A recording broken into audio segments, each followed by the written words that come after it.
So to get started, I loved your film The Perfect Host from a few years back, and found it to be kind of like darkly comic and very disturbing at times, but it definitely kind of lingered over the years. So I'm glad to see that you're following that up with this film. What did you want, or I guess what made you want to make What You Wish For as your follow-up film?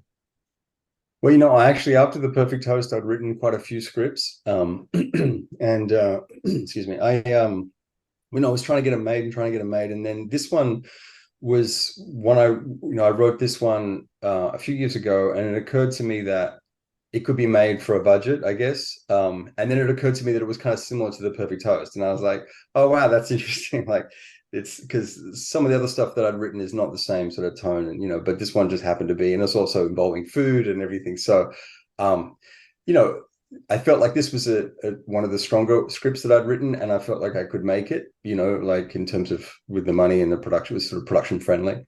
Mm. Um, and I don't know, I just really liked the story. It was it's the sort of film that I guess it's the sort of film that I would like to watch myself. Mm. That's why I'm often thinking of like that when I'm writing, like as an audience member, like what kind of film do I want to see? Mm. And so when I wrote this, it was with that feeling in mind of like, as an audience member.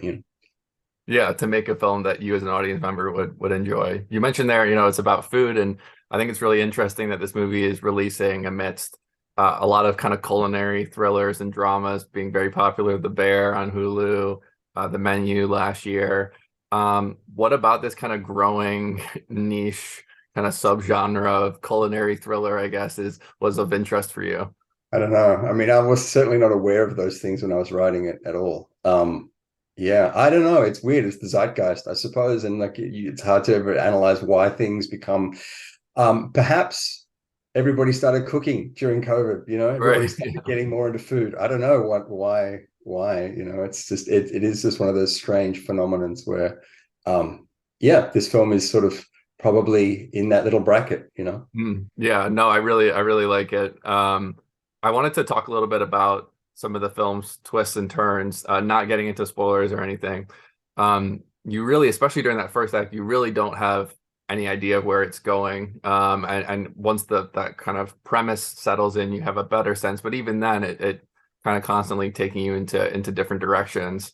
How did you make sure that the film managed to kind of keep the audience on its feet? Especially as you kind of wait for the kind of big twist of the film to occur, while also still making it um, digestible or approachable. I think that I was always approaching it from Ryan's point of view, the protagonist's point of view, like, and I think that's why the opening shot is the way it is too. I mean, all the Mm, information, the audience doesn't get any information that the protagonist doesn't get, so you mm, absolutely are sort of forced, I sort of pushing you into this guy's point of view mm, and you experience everything beat by beat as he does. mm, And I suppose, in the first 15 minutes or so, I guess we're sort of setting up who he is, who Jack is, why he's there. But and hopefully you're feeling like new information is coming at you in terms of what the protagonist is absorbing, but the audience also is being fed information about where he's come from, and both of mm. them happening at the same time. Hopefully, make it engaging. That's what I was. That was the intent, I guess. No, it's definitely successful, and you definitely feel that all the revelations are, from his perspective. I wanted to talk about Ryan and casting Nick Stahl in this role. Having seen him in Terminator 3 and Sin City and all sorts of things, he's had quite a varied filmography. What made you think he would be a good lead for this film? I, it's one of those strange things, intuitive casting. When I looked at a lot of actors, and the movie is not, it's not a massive budget; it's a low budget film, and so we had we had a certain amount of money that we could offer, and there was practicalities, and then so once I sort of brought all that into to account, I was like, well, who realistically is going to come to Colombia with me during COVID and make this movie, and I was looking and looking and looking and looking, and then I saw Nick, and I remembered In the Bedroom, and I remembered Terminator, and I remembered, Sin City, and I was like, and there was just this feeling of like, intuitively, like Mm, he'd do it. That's him, and then so I watched some of his recent work. And I watched a film that he was in where he just was so good in it, and so believable. And also he just felt like he was in peril. I could just he Mm. has this sense about him that he's just like stressed out when he's Mm. when he's playing a role like that, I suppose. But he's very good at communicating this feeling of anxiety and stress. And so, I felt like that's what Ryan needed. So then we offered it to Nick.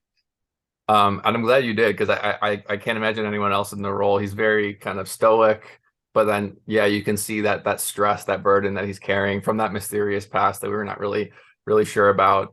I wanted to ask you about Randy Vasquez as well in the later parts of the movie. And I felt as if, again, without getting into spoilers, but I felt as if his entry into the movie really changed the dynamic and the proceedings altogether, and it became very almost like Tarantino-esque, the tension that he brings into the film, via you obviously. Um, how did you go about kind of navigating a third act with that much tension? And did you have any I guess reservations about having a character enter the film so late like that? No, I like that stuff. I also like Tarantino. I like Elmore Leonard too, and Mm, Tarantino's a big fan of him, and he does that kind of stuff too. So I mean, yeah.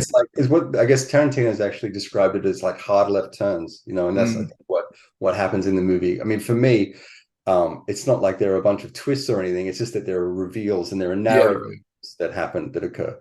Um, I like that stuff in films. I think that if it's earned and it makes sense and it's not in this case, because this film is sort of, I think, grounded in the sense of reality. Even though the style of the film is a little arch, but I believe that we've set up all the information we need in terms of the meeting the other cop and everything, and then Mm, and then when Ruiz turns up, you're like, oh yeah, okay, um, and then yeah, I think, I mean, look, he's also, from my point of view, the sort of um, he's a good guy, he's mm, like the yeah. last bit of hope in the movie on some level. And so that was important to me, that he kind of come in and give us a sense that, maybe that there's a way out of this.